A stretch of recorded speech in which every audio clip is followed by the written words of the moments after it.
Hello, everyone. It's Bill Fairman, Wendy Sweet, and Jonathan Davis. Welcome to the Passive Wealth Show. We are Carolina Capital Management.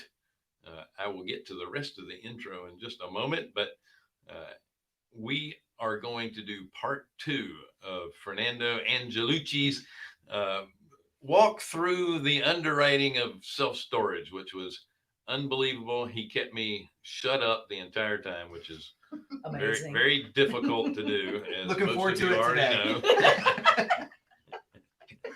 So, right after this, from our special sponsors, which is just our graphics, we'll get.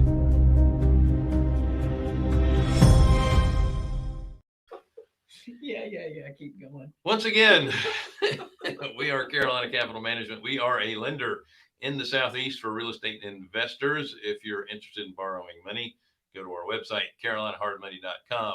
Click on the Apply Now tab. If you're an investor looking for passive returns, then click on the Accredited Investor tab. Don't forget to share, like, subscribe, hit the button, and The bell. we have questions and comments either on the right side of the screen or underneath, depending on the platform that you're viewing from. If you have any questions, just post them in there. We will get to them. So, without further ado, I do. Fernando, thank you so much for joining us again. Back to back weeks. It's awesome to have you. Thanks for having me, guys. It's always a good time Sporty being on here. Okay, so can you repeat what you said last week? Yeah. Yeah, I'll give it a quick overview. Yeah, no, it was.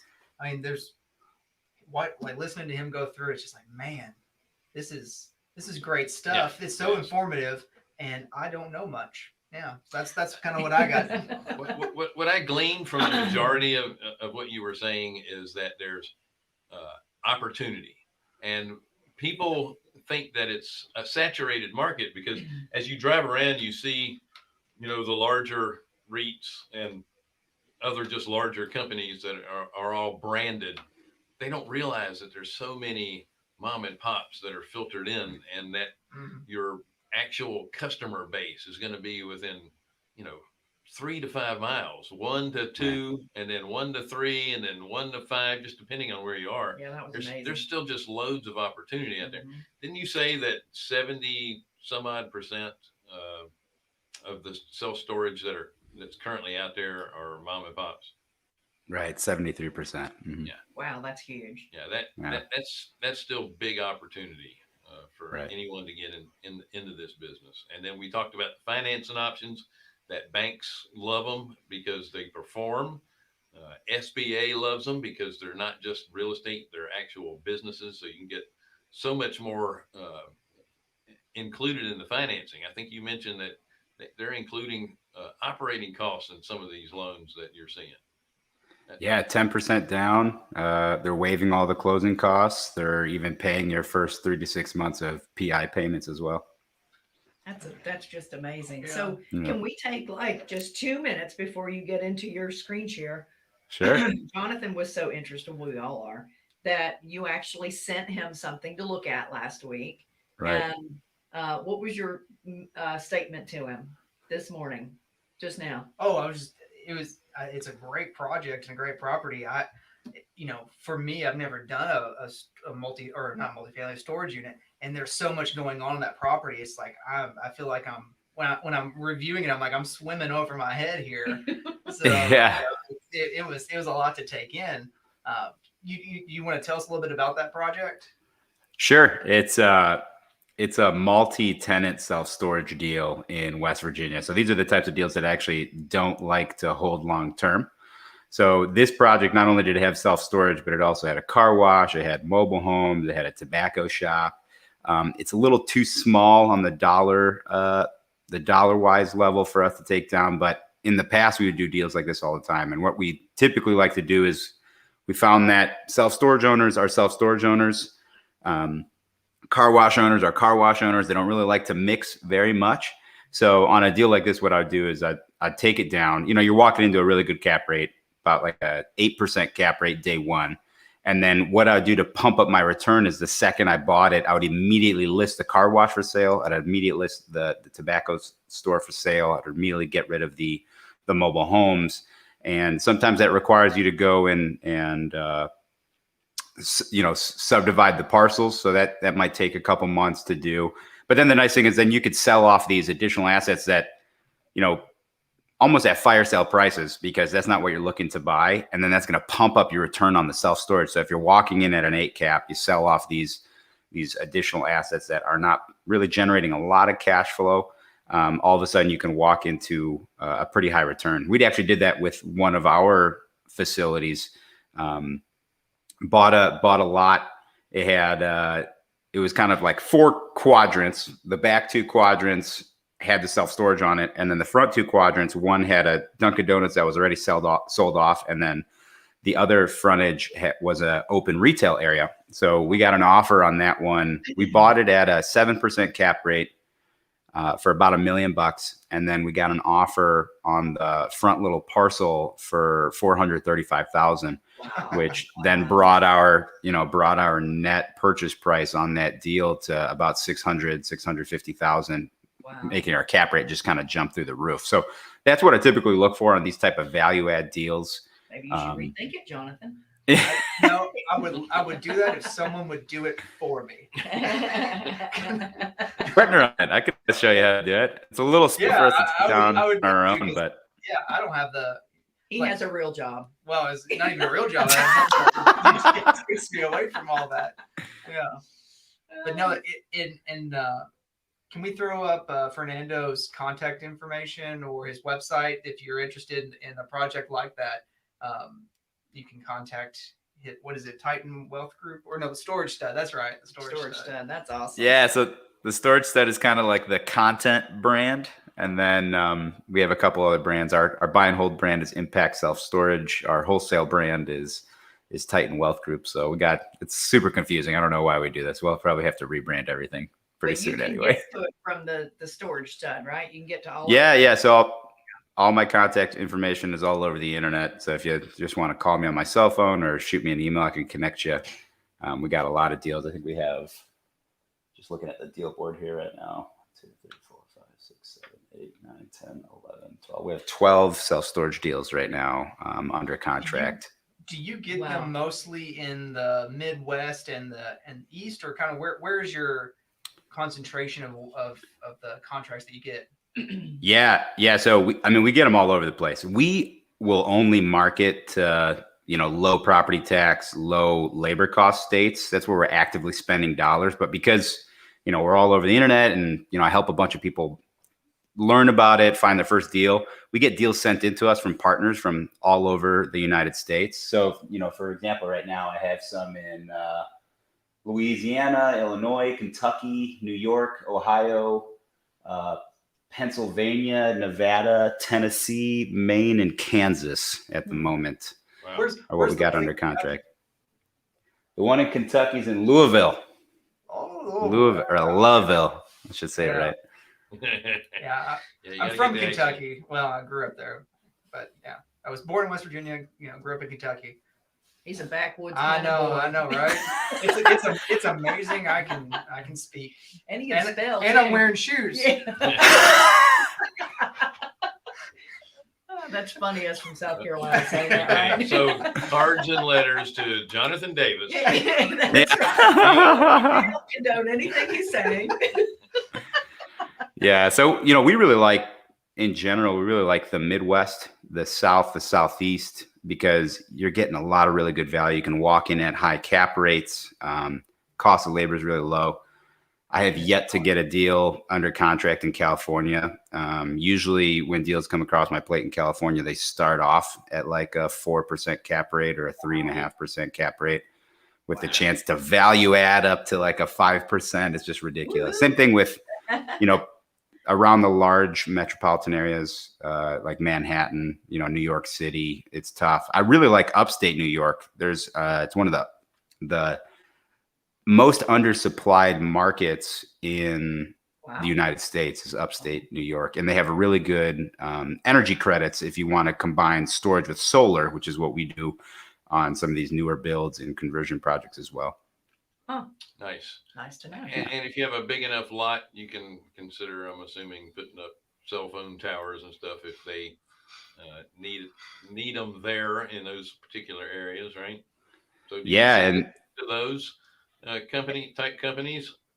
absolutely, especially because we make a lot of money on these tertiary markets, secondary and tertiary markets, in the areas where John grew up. So we sometimes the cell phone coverage is not the best. So we reach out to the top 5-6 brands, and we'll say, hey, we checked on your website. It looks like there's a gap in coverage. How would you like to put up some cell phone towers?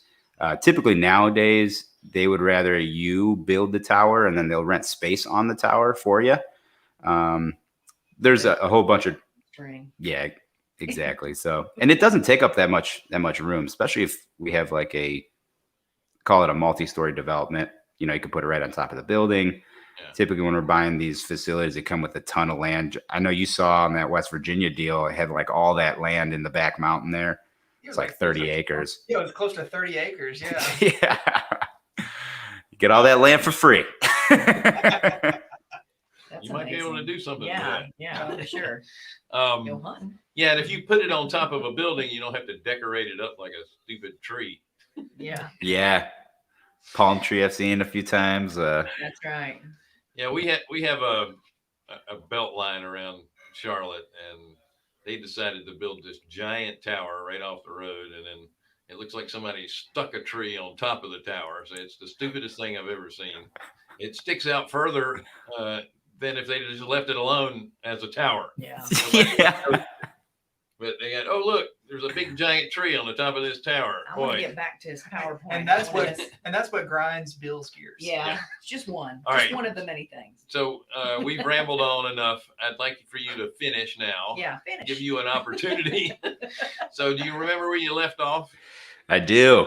I'll give you Excellent. a quick recap. Stage All is right, yours, so- sir. All right, let me know. Okay, so wonderful. So as you guys may have remembered, we were going through the active underwriting of a deal I purchased a couple years back in Central Illinois. It was Danville. And the first 5 pieces that we covered, we went ahead and saw that traffic counts were a little bit lower than what we liked, but it was still manageable. Demand drivers were also kind of right on the level. The competition study was extremely favorable. We had basically no competitors in a 3-mile radius. The closest competitor was non-sophisticated. We're actually buying them out under contract right now. The supply index in the smaller pockets in the 3-mile radius was, a little bit, it needed a little bit of mitigation, but in the 5-mile radius, it was very good. And then the way we're going to mitigate that was by buying at a higher cap rate, purchasing the closest competitor as well, which then finally brought us to the property analysis itself. So you guys ready to get started onto this side? Mhm. Absolutely. All right. So let's talk property analysis. So very first thing we're going to do is we're going to look at the unit mix. We're going to pull up the financials as well to compare them. We're going to look at the condition of the property.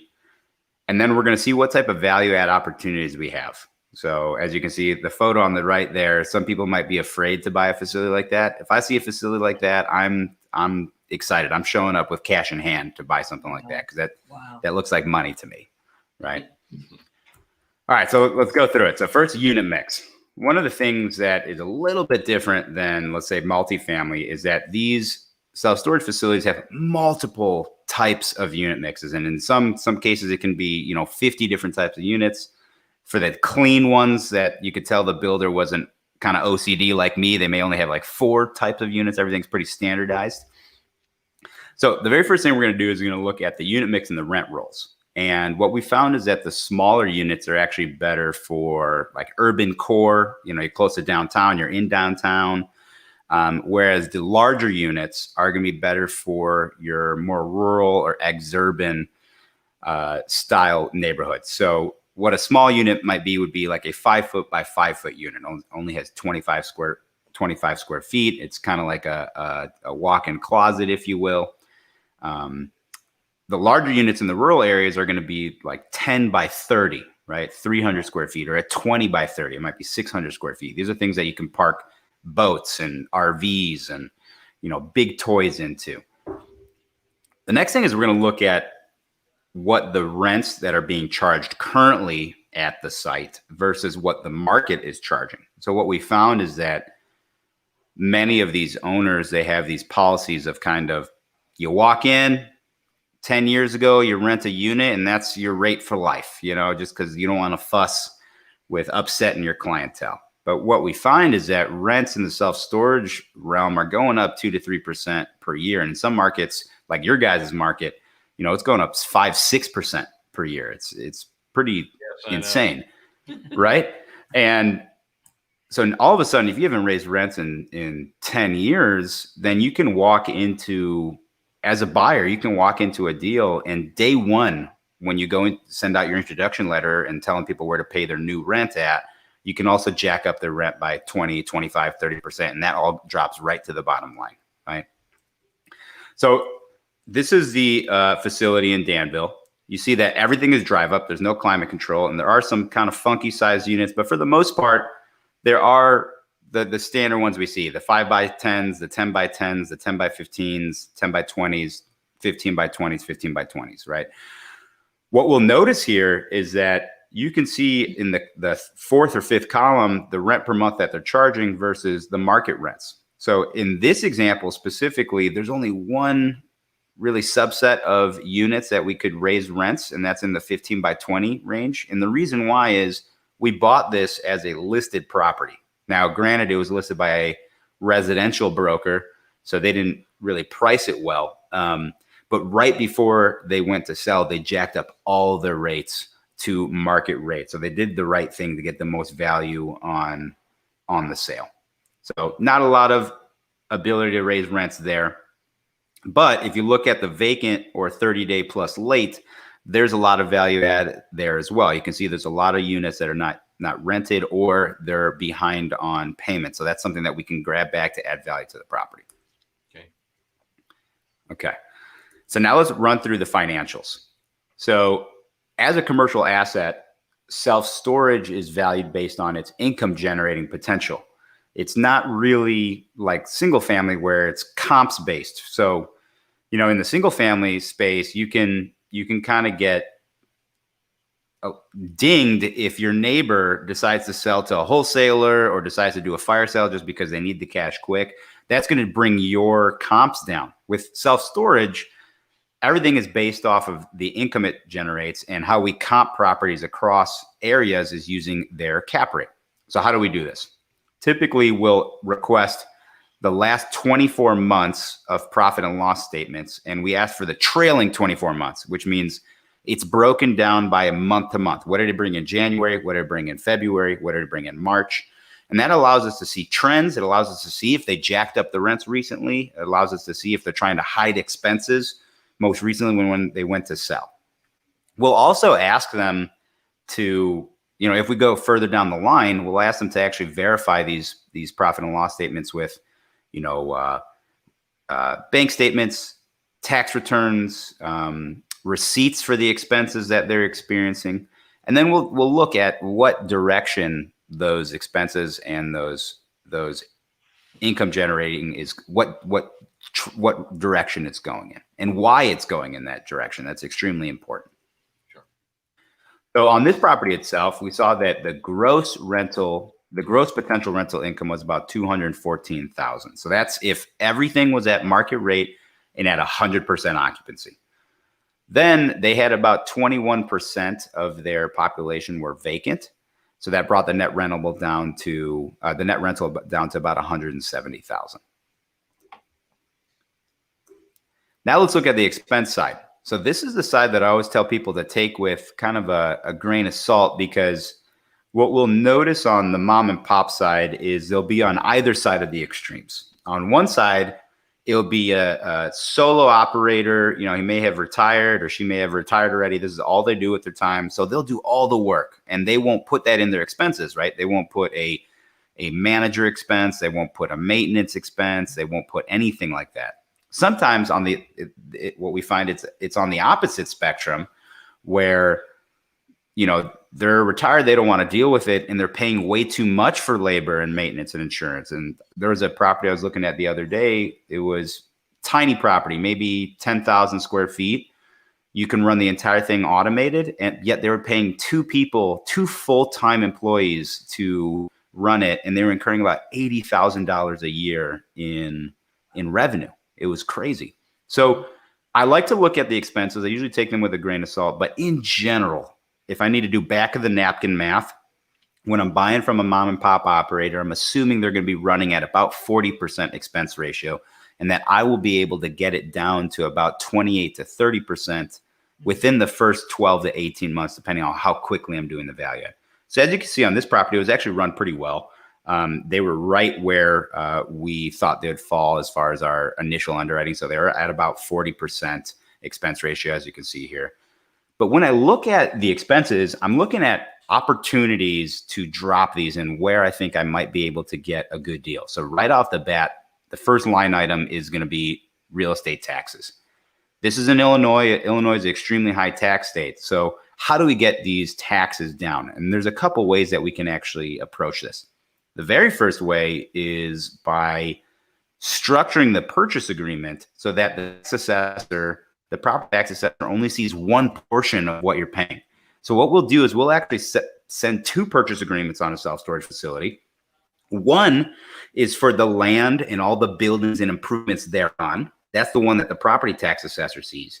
And then we'll send a second purchase agreement, but instead of it being a real estate purchase agreement, it's a business purchase agreement, and we'll buy the brand and the goodwill. And so that will not be reported to the property tax assessor. So depending on how aggressive you want to get, and if you have good CPAs, typically what I'm seeing in this realm is that you can write about 35 to 50% of the purchase value into goodwill. And if you want to further solidify that, you can do a cost segregation study where an engineer comes out and actually give you the cost of each one of your, improvements and all the things that are on the land, so that you can even depreciate those on an accelerated schedule. So when we go to get reassessed, if it's a county that reassesses at purchase, or if it's a county that reassesses on a fixed schedule, like every 2 years or every 3 years, all they'll see in their records is the purchase agreement for the land and the improvement. So that's one way you can immediately drop the property taxes. Nice. The second way that you can drop property taxes is just by going after the county with a property tax attorney. And what they'll do is usually you want to hire an attorney, property tax attorney that's from the local town, has good connections with the zoning board and with the assessors board. They also are probably, a little bit on the older side. They've had years and years to foster these relationships. And you want somebody that their main focus is property tax. You don't want somebody that's a litigation attorney that just happens to do some property tax on the side, because they're not going to know everybody on a handshake basis.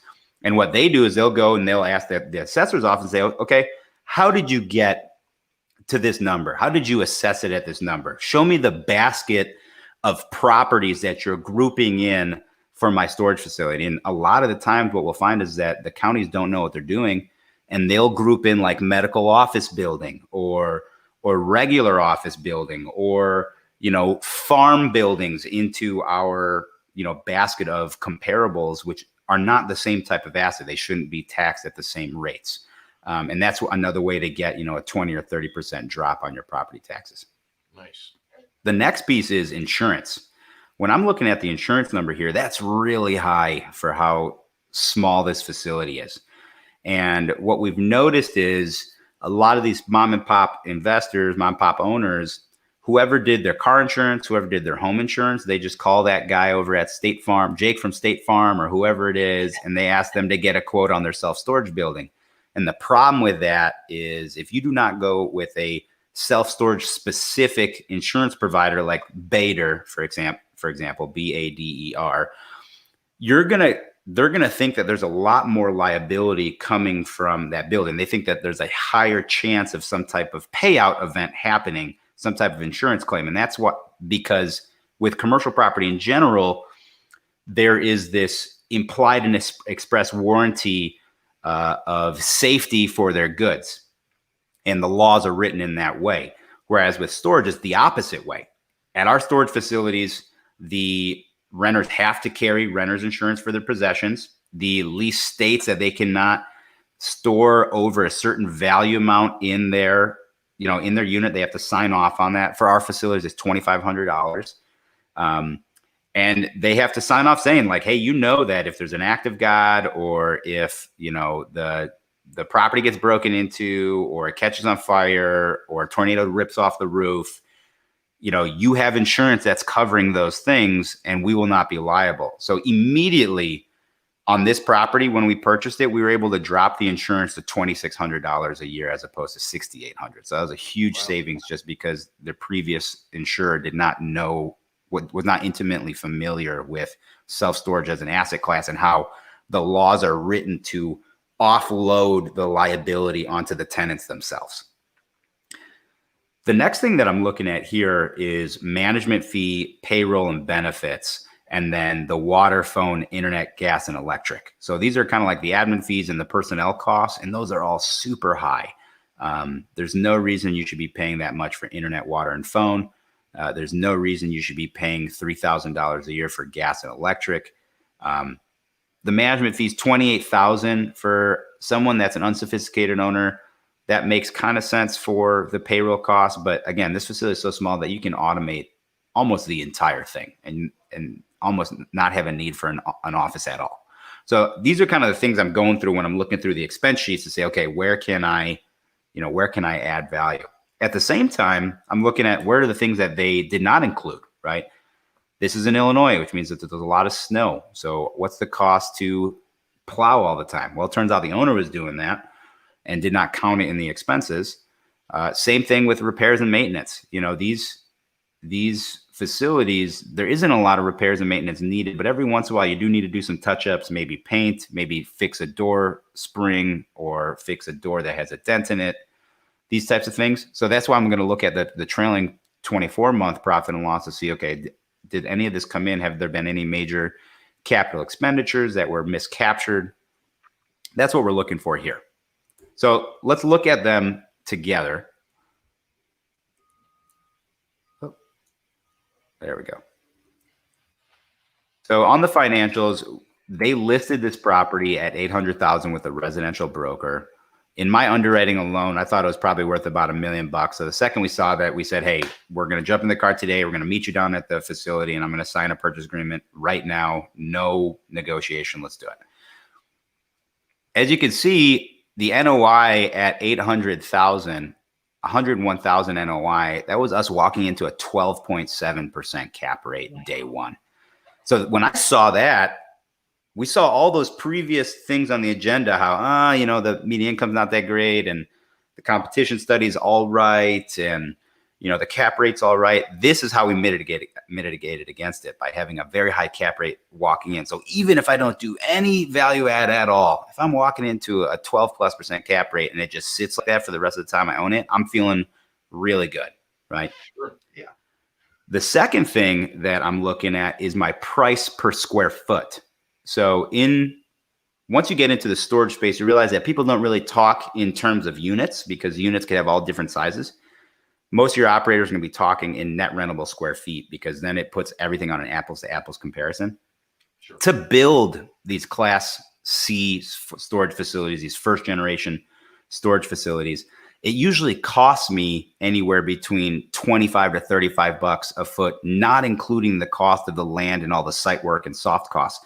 So I'm already walking into this facility at well below replacement cost as is, not to mention it's got a great cap rate.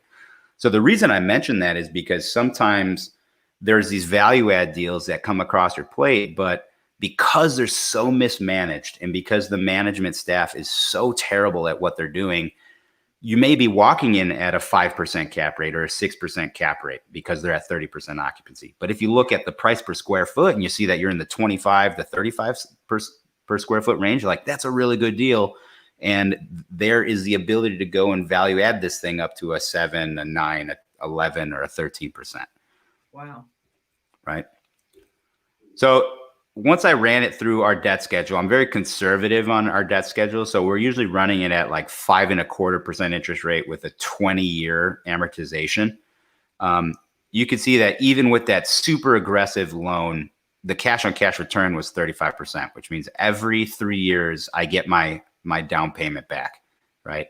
Now, the loan that we have on it now is a 30-year amortized loan with a 10-year balloon at 4% interest. So this cash on cash return just skyrocketed. Wow. Right. All right. So I always get a lot of people asking, okay, you know, I'm new to this. I'm in various markets. It may not be the same market as you, Fernando. How do I know if I'm getting a good deal or I'm getting a bad deal?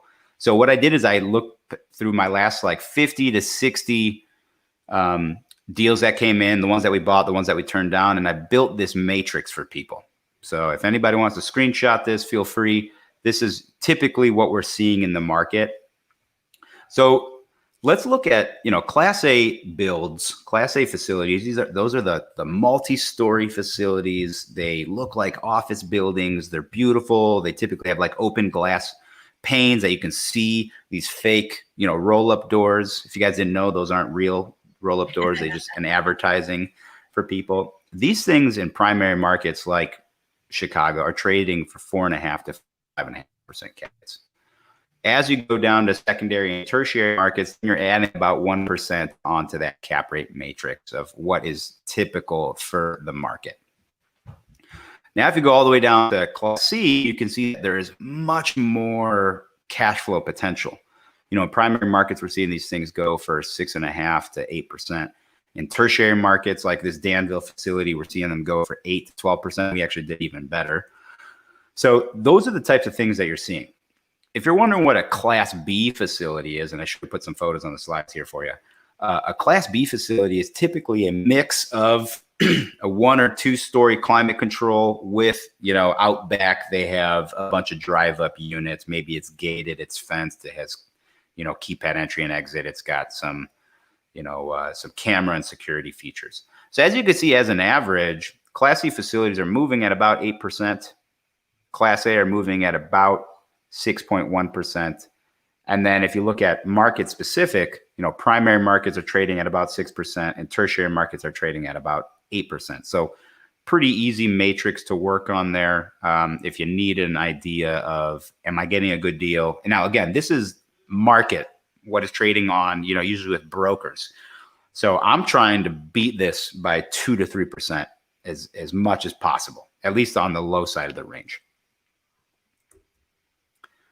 So we're going to just run through the numbers real quick. You know, purchase of 800,000, NOI of 102, which means we're walking at a 12.7 cap. The cash return on investment with a hyper aggressive loan was 35%. It was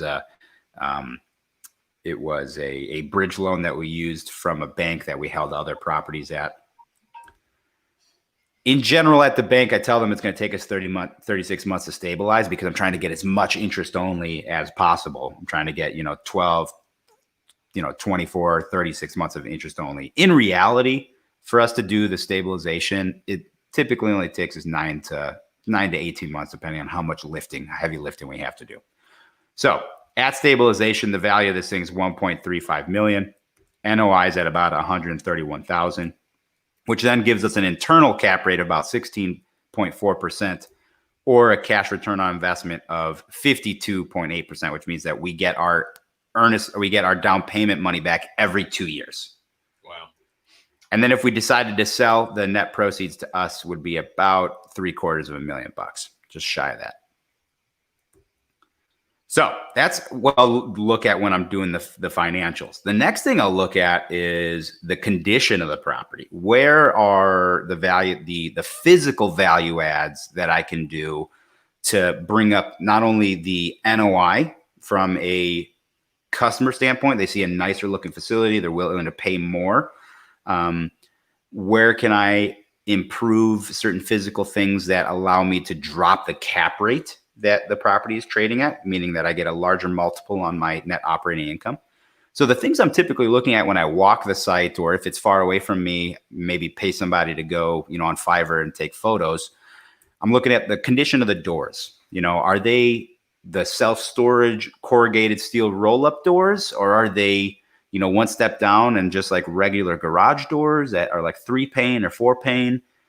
Are they the worst of the bunch and they're these like OSB swing doors? We hate those because they break all the time. Sure. The next thing the next thing I'm looking at is if they have any vacant units, I want to go and mess with that door. I want to move it up and down, up and down.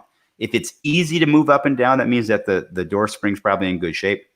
If it feels like I'm lifting a giant steel piece of metal, which you are, that means that the springs are broken and they're not working, and you're going to have to replace those. Now, it's not a big deal to replace doors. You know, you're looking at $250 to $450, depending on the supplier and the size. Door springs, each door has 2 springs in it. Those are about $75 for the springs, and then, you know, maybe another $100 in labor. I'm looking at latches. You know, are the metal latches, are they solid? Do they have any rust holes in them? Do they look like you can break them pretty easily by kicking them in?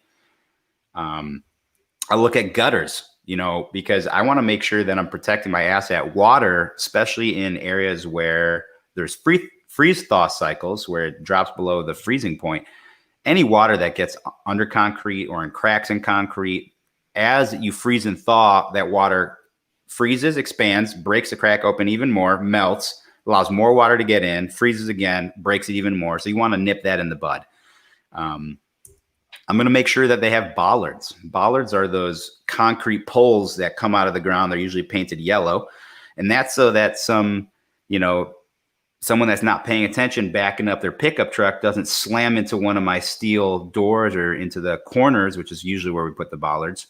Doesn't slam into the corner of the building. And now I have to go paint to, you know, remove that dent or even replace that sheet metal. I'm going to look at the condition of the pavement.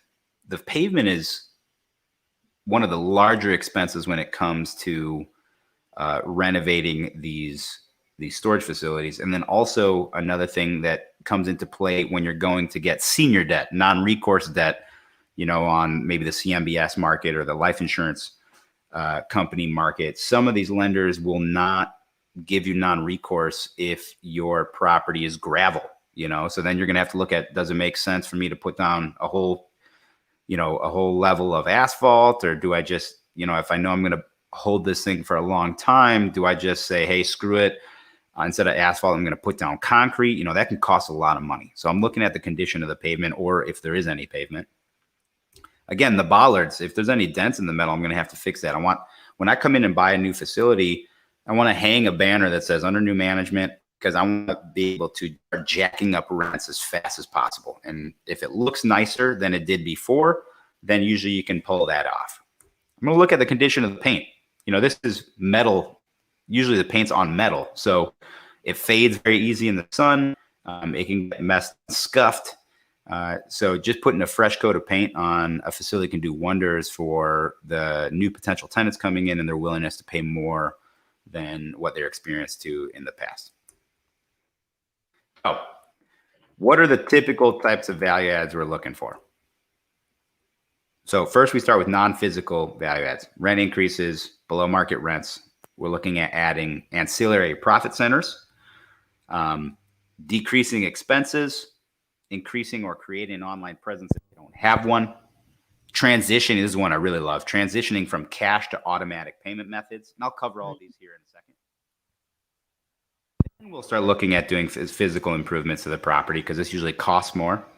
We're going to look at expanding the amount of units we have once we get up to stabilization, or even putting down modular units as opposed to permanent structures. We're going to rectify any type of accounts receivables, hold auctions for the people that are not paying. Fernando, In the market. Your sound is going in and out. Oh, I'm sorry. Let me see. How's this? Is that better? Yeah, that's a little better. Yeah. Okay. And then, you know, the last one is I'm going to look at monopolizing the market. Once I have a foothold in that market, I'm able to pay more for subsequent properties because the economies of scale, especially if they're nearby. If I buy a second facility, I may not have to pay for a manager because I already have a manager for my first. And then same thing with the third that I buy.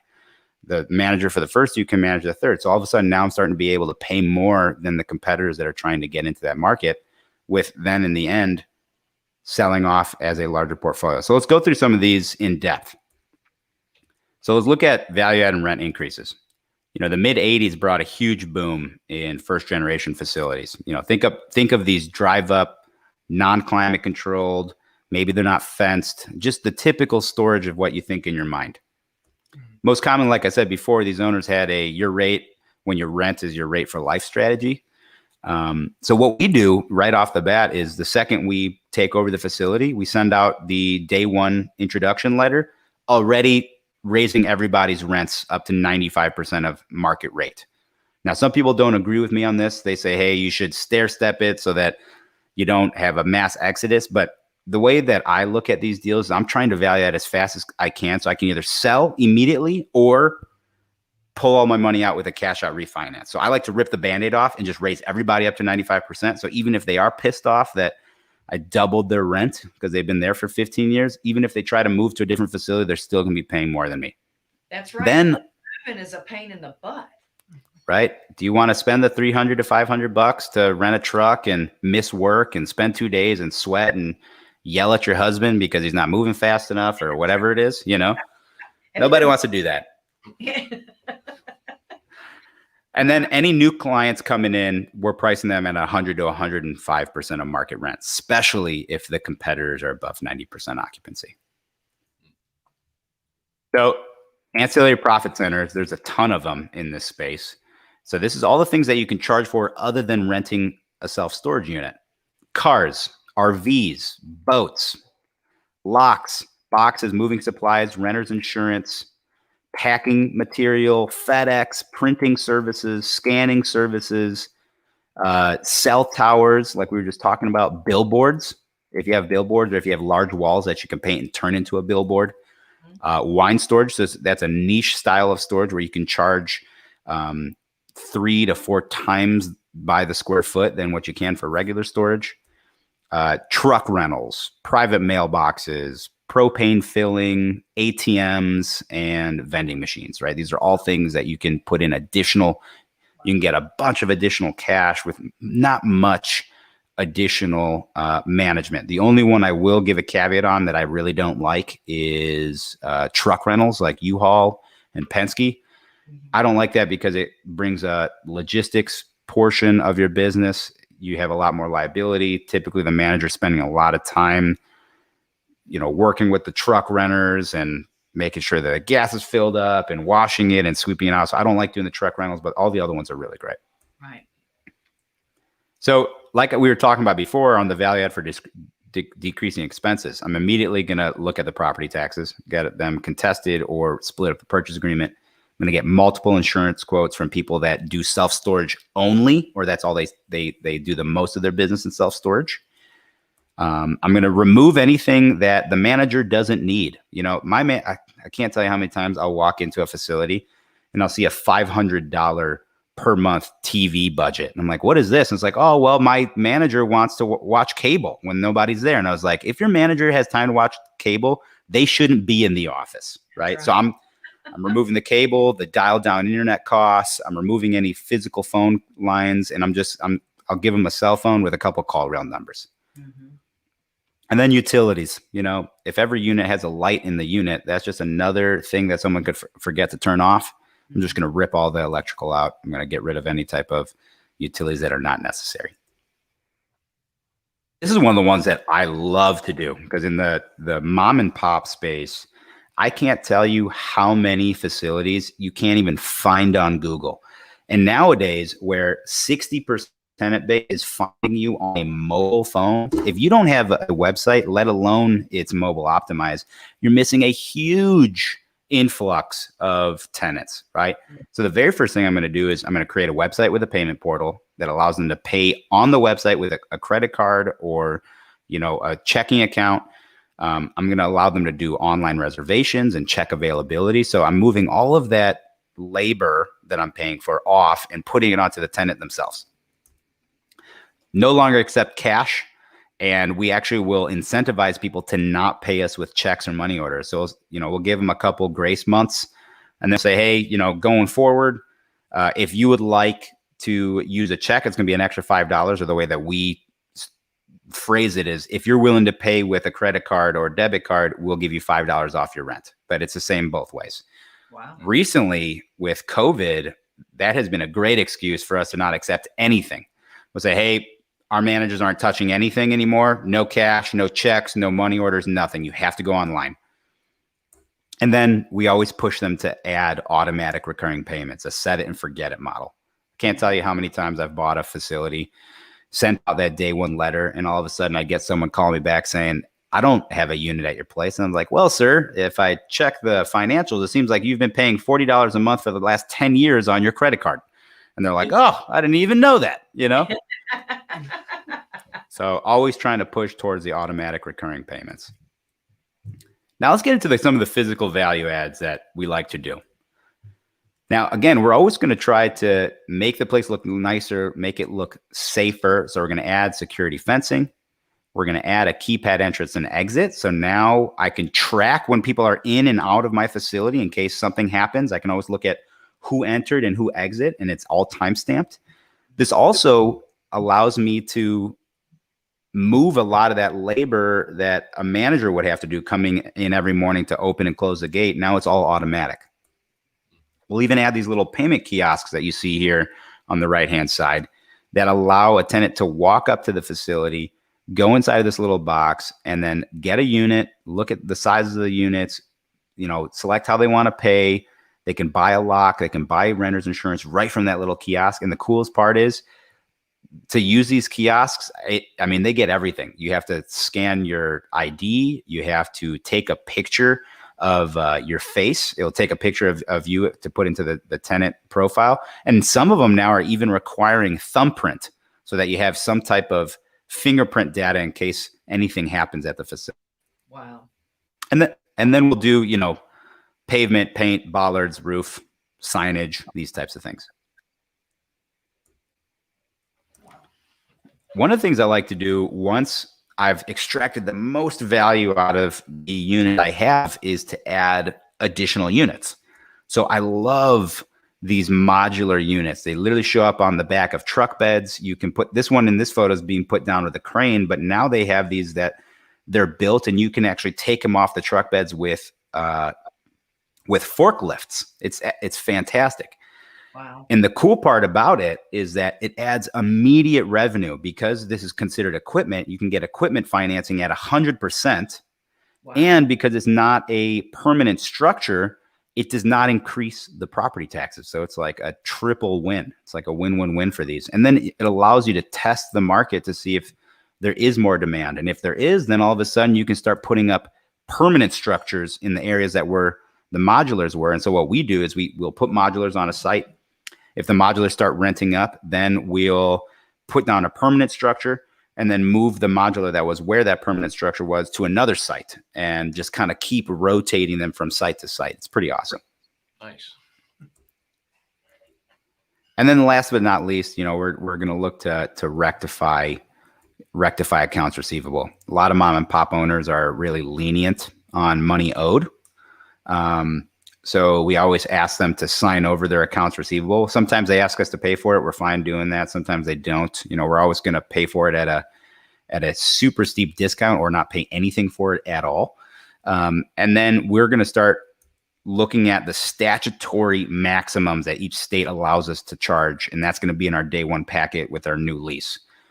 Strict late fees. If it's not on the 6th, you're getting charged. I'm going to do it to the highest the state will allow me to do. And the best part about this is that some of these states allow you to charge really, really high late fees, extremely high late fees. So, we're going to make sure that if you're going to be one of those tenants that's going to make our life a living hell, we're going to make money off of that. I get Right. it. Right. And then the final thing is going to be monopolizing the market. Like I said, here's an example of our facility we're underwriting. The closest facility there is Hillary Mini Storage. So we're actually under contract to buy that one right now. And we're paying more than what we paid for American self-storage on a dollar per square foot basis. But that's because we don't need to hire another manager. We don't need to add all these additional services that you'd have if you were in a standalone market, right? So that allows me to raise my market rents because now, we're the two closest ones to you. It allows me to drop my operational costs as well. So in summary, traffic counts were all right. Demographics and demand drivers were all right. The competition study was extremely favorable. Supply index need a little bit of mitigation, But then we were able to do that with a very favorable property analysis by walking into this value add deal at a super high cap rate. That's me. Yeah, that's Amazing. awesome. That is awesome. That's Well, amazing. the first thing I see out of this in the expense part of it and adding value is the taking of auto payments and then having the kiosks along with the keypads, because if they don't pay, their code won't work. I mean, automatically that's going to keep you from having accounts receivable issues then. Yeah. Right. Right. They can't even get into the facility if they're late. Right. Yeah. And you know, maybe they don't show up. Well, they're going to get notices that, you know, your stuff is going to be sold here shortly. And if they don't show up, then you auction the stuff and you put somebody else in there. So it's pretty easy. Sounds like. Yeah. That's It's great. And nowadays you don't even need to spend the $12,000 or $15,000 to get a kiosk, because you can do everything on your phone. Just based off of the mobile optimized website, you can rent on here, you can unlock your unit if you're late. Everything happens from your phone. Fantastic. Right. So do those allow for some sort of an app where you can just, I'm assuming if you just pay it on your phone, it'll clear the pad and now your code works automatically. So. Right. It'll do it all automatically. There's a bunch of really great service out there, and especially on the automation side. There's a service we're looking at right now called the Janus No Key system, NOKE. It allows to use their phone to go get into the facility, even open up their unit. Their unit is motorized, and they just use the Bluetooth on their phone to open up. So it's completely touchless operation through a facility. So now in, you know, kind of pandemic times, that's been a huge sell. Wow. That's amazing. That's awesome. And you know, you can track them on their phone because they have GPS, so you know if they're in there or not. Right. If they're still on the property, whether or not they're in their unit or not.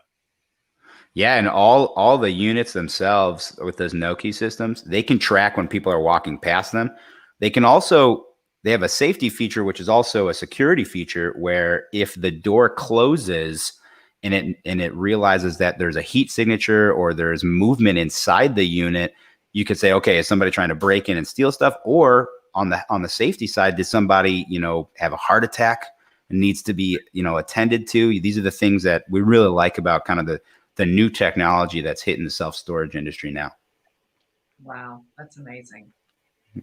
Well, what we love about this is that there's plenty of value to be added in the mom and pop space. There's plenty of mom and pop space to actually get into. I mean, if it's 73%, that's a huge market share. And self-storage is not a saturated market.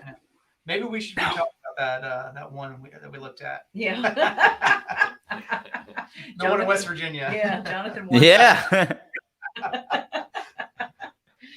No doubt. No doubt. Fernando, thank you so much. Good stuff. You're welcome.